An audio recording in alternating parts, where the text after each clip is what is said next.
Fiadanany Tompo ao amintsika rehetra. Voninahitra ho an'i Jesosy ireriany no ahafahako mijoro vavolombelona eto ny amin'ny zavatra izay nasehon'ny Tompo anahy. Rehefa natory aho dia nifoha tampoka ny fanahyko dia tao anatin'ny ala mikitroka be no nisy anahy.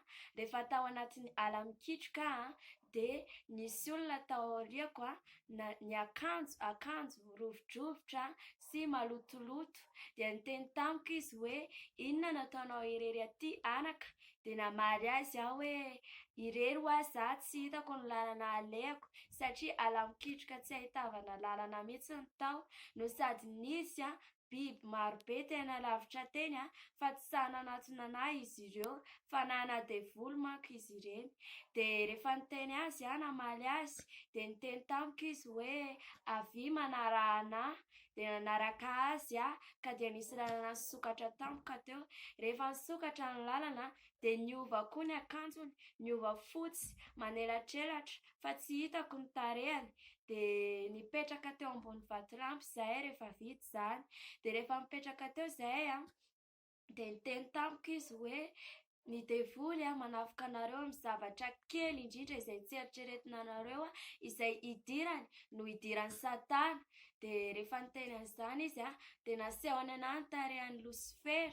Ny tarehan'ny Lucifer mainty be izy no sady ngeza, lava ary misy tandroka anankiroa izy dia manana rambo koa izy.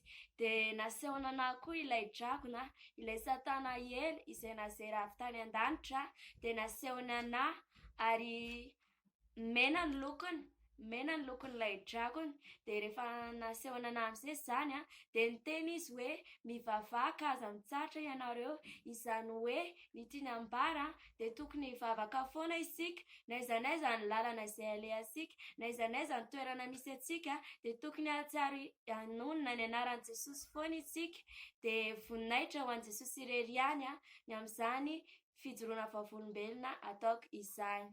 Masina ny Tompo, masina ny Tompo, masina ny Tompo, andriamanitro. Masina ny Tompo, andriamanitro. Masina,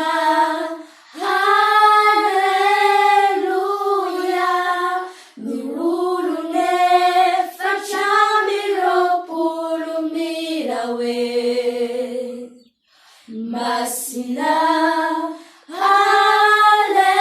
haleluya, namjeniku mirawefa.